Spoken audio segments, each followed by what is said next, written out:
तो अच्छा लग रहा है, खुशी हो रही है, फ़ख्र हो रही है कि हमारा बेटा तो है ही, लेकिन देश का भी बेटा है, वो पूरे देश का बेटा है। पूरे देश को खुशी होनी चाहिए, पूरे देश को फ़ख्र होना चाहिए वो बच्चा पर। तो इस बात पर जब चर्चा उन्होंने नहीं की थी, इतना कहा था कि मैं एक टेक्निकल ईंधन पे काम कर रहा हूँ, अल्लाह से दुआ कीजिए कि अगर कामयाब हो गए तो हमारे देश का भी नाम रोशन होगा और मेरा भी नाम रोशन। कि ईंधन प्रोवाइड करने का काम होता है और उसे डिज़ाइन उन्होंने किया है और ये एक बहुत ही बड़ी बात है। आज इत्तेफाक है, 27 तारीख़ है, आज के दिन डॉक्टर APJ अब्दुल कलाम साहब का इंतकाल हुआ था और आज ही के दिन हम एक नए कह सकते हैं इसरो में काम करने वाले एक युवा लाल के बारे में आपसे बात कर रहे हैं। खुशी महसूस हो रही है, अल्लाह ताला उसको और कामयाबी के रास्ते पर जाए और हिंदुस्तान का नाम रोशन हो। ये चंद्रयान अल्लाह के कर्मों फजल करम से खुशी खुर्रम वहाँ तक पहुँच जाए ताकि मेरे देश का नाम रोशन हो, मेरे भाई का नाम रोशन हो। इसमें जो भी बच्चे काम किए, जो भी इंजीनियर या ये साइंटिस्ट काम किया, उस सब का नाम रोशन हो। कैसे न करेंगे, हम दुआ करते हैं, पूरा हिंदुस्तान दुआ करे, पूरा दुनिया दुआ करे कि बाबू कामयाब हों।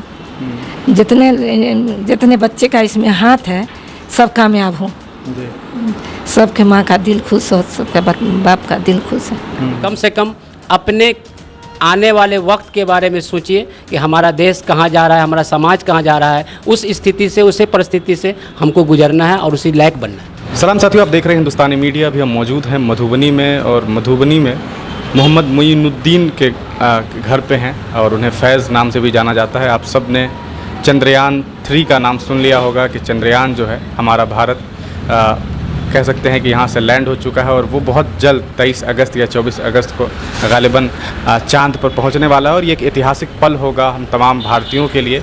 और कह सकते हैं हिंदुस्तान जो है बहुत ही अच्छे निगाहों से देख रहा है और इस बात की कामना कर रहा है कि जल्द से जल्द हमें वो खुशखबरी मिले कि हमारा चंद्रयान चांद पर पहुंच चुका है। लेकिन क्या आप जानते हैं कि इस चंद्रयान को बनाने के पीछे, इसे डिज़ाइन करने के पीछे बहुत सारे लोगों का योगदान है और उसमें एक योगदान हमारे मधुबनी, हमारे मिथिलांचल के लाल मोहम्मद मोइनुद्दीन का है और उन्होंने पायरोवल्व नाम का एक कह सकते हैं एक टेक्निकल नेम है और ये उस चंद्रयान का जो टोटल कह सकते हैं जो ढांचा है उसमें से एक पार्ट है और उसको उन्होंने डिज़ाइन किया है।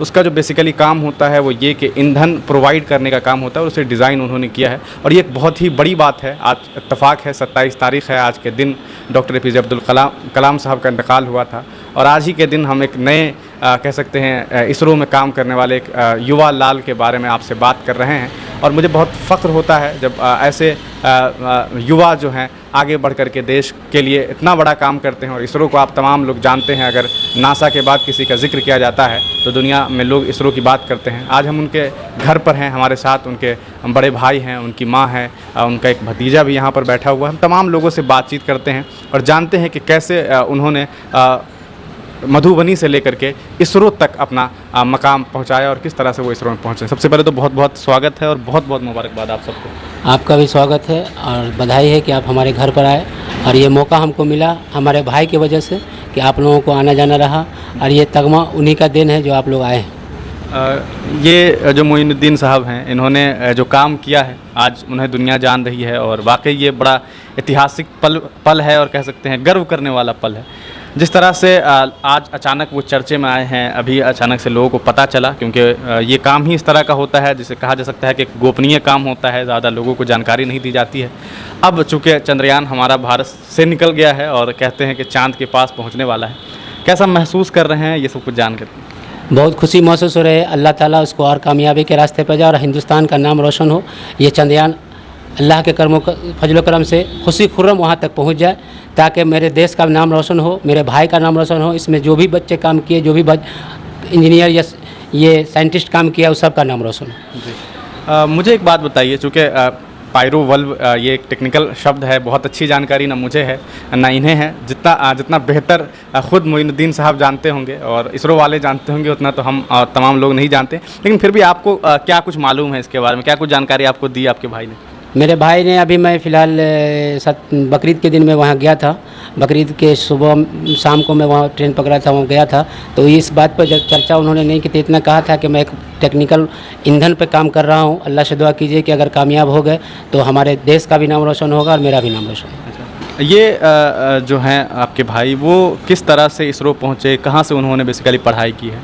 वो first of all Watson high school से मैट्रिक किया ये मधुबनी वाटसन है। मधुबनी वाटसन हाई स्कूल से मैट्रिक किया। उसके बाद आरके कॉलेज से इंटर करने के बाद अलीगढ़ यूनिवर्सिटी में फर्स्ट ऑफ ऑल पहला बार में वो हाँ फर्स्ट एग्ज़ाम में निकाला और बीटेक उन्होंने वहीं से किया। अच्छा, मैकेनिकल इंजीनियरिंग से किया जी। बस। और जब वो उन्होंने वहाँ से कह सकते हैं कि इंजीनियरिंग कंप्लीट की है, फिर उसके बाद वो डीआरडीओ में उनका हाँ उसका कैंपस सिलेक्शन में डीआरडीओ में हुआ था, लेकिन डीआरडीओ में कुछ कारण से उनको छट गया। लेकिन कंपटीशन फेस करके अपना मेहनत से अल्लाह के फजल करम से वो अपना निकाला। डीआरडीओ में क्यों, क्या वजह थी? मतलब वो उनके पास वो काबिलियत की कमी हो गई? नहीं, वो एक मेडिकल था उसके में। अच्छा, मतलब मेडिकली फिट नहीं हुए। तो मतलब बाकी सारी क्वालिटी इनके अंदर थी कि वहाँ हाँ सारी क्वालिटी थी। फिर वो डीआरडीओ से इसरो चले गए। हाँ इसरो में कंपटीशन एग्ज़ाम दिए हुए थे, वो कंपटीशन फेस करके वो उसमें निकाला। उसी साल में चले? हाँ उसी साल 2008 में उसकी ज्वाइनिंग है। अच्छा, 8 में वो मैट्रिक कब किए थे, कुछ याद है? वो हमको याद नहीं है।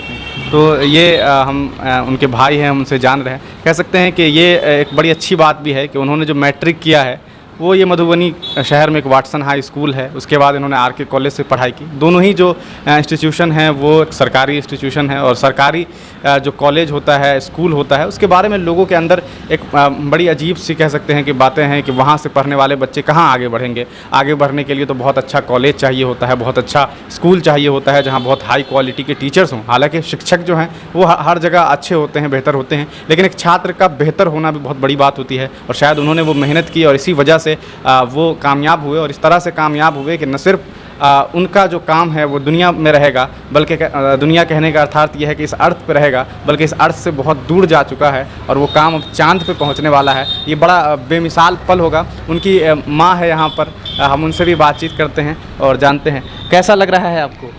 हमको तो अच्छा लग रहा है, खुशी हो रही है, फ़ख्र हो रही है कि हमारा बेटा तो है ही, लेकिन देश का भी बेटा है, वो पूरे देश का बेटा है। पूरे देश को खुशी होनी चाहिए, पूरे देश को फ़ख्र होना चाहिए वो बच्चा पर। आपने सोचा था कि बेटा इतना कामयाब होगा, चांद तक उसका काम चला जाएगा? सोचा तो नहीं था, लेकिन उम्मीद थी कि बच्चा बनेगा तो कुछ बनेगा। 4 औलाद है, लेकिन उसमें इतनी खूबी थी कि हम समझते थे, हम क्या समझते थे कि पूरे ख़ानदान वाले समझते थे कि ये बच्चा कुछ बनेगा। जी ये कुछ बच्चा बनेगा।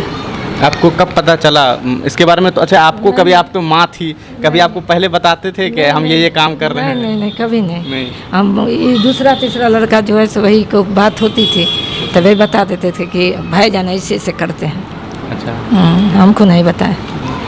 अच्छा, अभी चूँकि सारा कुछ हो चुका है और अब चांद पे पहुंचने वाला है, 23 तारीख को, गालिबन 23 या 24 तारीख को पहुंचेगा, तो क्या कुछ दुआ कर रहे हैं घर में बैठकर? दुआ कैसे न करेंगे, हम दुआ करते हैं, पूरा हिंदुस्तान दुआ करे, पूरा दुनिया दुआ करे कि बाबू कामयाब हों। जितने बच्चे का इसमें हाथ है सब कामयाब हों, सबके माँ का दिल खुश हो, सबके बाप का दिल खुश है। तो ये उनकी माँ है और उनसे हमने बातचीत की, और एक कह सकते हैं कि एक माँ के लिए कितना फ़ख्र की बात होती है कि वो बच्चे का परवरिश करती है, और जब उसका बच्चा बहुत आगे बढ़ता है तो कितना अच्छा लगता है। एक बात जो आप सबको कहना चाहूँगा, और कह सकते हैं कि ये हट के है लेकिन कहना ज़रूरी भी है कि चूँकि फैज़ साहब, मोइनुद्दीन साहब एक मुसलमान हैं, और जब देश में अलग अलग बातें होती है, एक आम मुसलमान के ऊपर इतना कटाक्ष किया जाता है कि वो कुछ नहीं करता है, ये नहीं करता है, अलग अलग बातें हैं, बहुत कहते हुए बहुत शर्म महसूस होता है कि कुछ लोग अब्दुल पंचर वाला फलाना और इस तरह की बातें करता है। ऐसे में ऐसे जो लड़के हैं वो जवाब देते हैं लोगों को कि ऐसा नहीं है कि हम आपसे पीछे हैं या किसी से पीछे हैं, वो काम करते हैं और बहुत आगे बढ़ते हैं और समाज के लिए इस तरह से काम करते हैं कि बहुत कह सकते हैं न सिर्फ समाज के लिए बल्कि आज पूरे हिंदुस्तान के लिए उन्होंने जो काम किया है वो बहुत फ़ख्र करने वाला है, और आने वाले इतिहास में उनका एक नाम दर्ज होगा कि इसरो ने जब चंद्रमा पर कह सकते हैं कि चंद्रमा पर चंद्रयान को भेजा था तो कैसे उन्होंने अपना एक योगदान दिया था। उनके भतीजे भी यहाँ पर बैठे हैं और उनसे हम बात करते हैं। कैसा महसूस कर रहे हैं? मेरे अंकल ने जो ये प्रोसेस किया है हमको भी बहुत खुशी हो रही है, और उनका जज्बा देखकर हम लोग को भी एक सीख मिल रहा है कि हम लोग भी कुछ करें। जो मेरे अंकल का नाम हो रहा है और आने वाले समय में हम लोग का भी ऐसे ही नाम होना चाहिए। तो अभी आप क्या कर रहे हैं? अभी हम मेडिकल से लैबोरेटरी टेक्नीशियन कर रहे हैं जी। और चूँकि अब अंकल का नाम जो है वो बहुत आगे तक चला गया है, तो एक मोटिवेशन भी मिला होगा और एक कंपटीशन भी मिला होगा। कहते हैं कि जो बाप कर जाता है तो बेटा के लिए ये भी होता है कि चलो अब बाप का तो रिकॉर्ड तोड़ा जाए। तो क्या कुछ सोचा है इसको लेकर? हम तो यही सोचेंगे कि हम अल्लाह का शुक्र है कि हम लोग बहुत अच्छे, ये भी हम लोग को गर्व हो रहा है कि हम लोग बहुत अच्छे फैमिली से हैं और हमारे दादा भी बहुत अच्छे पोस्ट पे थे और हम लोग के फैमिली में भी मतलब हर एक फैकल्टी, हर एक दौर से पढ़ा हुआ, जो मेडिकल में भी है बहुत अच्छे से। मेरी सिस्टर है, वो भी MBBS डॉक्टर है, जो रसिया से अभी फाइनल करके ही आई है। और अल्लाह का शुक्र है कि ये सब देखने के बाद भी हम लोग को कुछ मिल रहा है कि हम लोग इतने अच्छे फैमिली से हैं, तो हम लोग को भी कुछ करना चाहिए जो हम लोग का भी नाम हो और उन लोग का भी नाम ख़राब ना हो, कि हम लोग ऐसा काम नहीं करें जिनका वो जो नाम ऊपर कर रहे हैं, हम लोग भी ऐसा काम करें जो हम लोग भी नाम ऊपर तक ही रखना चाहते हैं। तो ये इनके भतीजे थे और इन्होंने भी बड़ी अच्छी बात कही कि किस तरह से इन्हें भी फ़ख्र होता है। और ये बात सही है कि जब कोई घर का फैमिली का एक मेंबर जब बहुत आगे बढ़ता हो तो घर के तमाम लोगों की चाहत होती है कि हम भी उस तरह से काम करें। और वाकई उन्होंने जो काम किया है, फैज़ साहब ने जो काम किया है, वो काबिल मुबारकबाद हैं जो उन्होंने काम किया है। एक लास्ट बात और एक आखिरी बात इनके भाई से हम जानेंगे। चूँकि अभी सब कुछ हो चुका है, समाज के बहुत सारे लड़के हैं, मुसलमान कौम के जो नौनिहाल बच्चे हैं, उनको क्या कुछ मैसेज देंगे इसको लेकर? मैं तो यही कहूँगा आने वाले जनरेशन से कि इस चीज़ को देख के कम से कम सीखो कि अगर कुछ करना है तो बचपन ही एक ऐसा स्कूल है, वहीं से स्कूल स्टार्ट होता है। बचपन के बाद अगर 10th के तक से इंटर तक जाओगे तो वहाँ एक ऐसा स्टेज आता है जो बिगड़ने का भी होता है और सुधरने का भी होता है।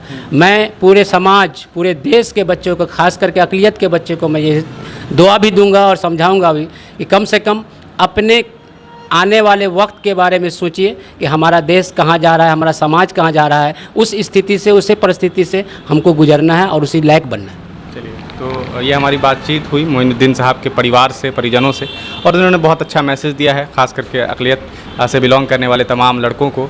और ये हम तमाम लोगों के लिए भी मैसेज है और कह सकते हैं आने वाली नस्ल के लिए भी मैसेज है। और अंत में बस यही आपसे कहूँगा कि आप सब भी दुआ करिए कि जो हमारा चंद्रयान 3 है वो जल्द से जल्द चाँद पर पहुँचे, क्योंकि पहली और दूसरी कोशिश जो थी हमारी वो बहुत थोड़े से वजह के लिए नाकामयाब हुई, लेकिन इस बार पूरी उम्मीद है कि अल्लाह ने चाहा तो वो बहुत कामयाब हो। अगर आप हमारा चैनल YouTube पे देख रहे हैं तो चैनल को सब्सक्राइब कर दें और बेल आइकॉन को दबा दें ताकि लेटेस्ट न्यूज़ आप तक पहुंचती रहे। अगर आप हमारा चैनल Facebook पे देख रहे हैं तो चैनल को फॉलो कर दें और लाइक कर दें।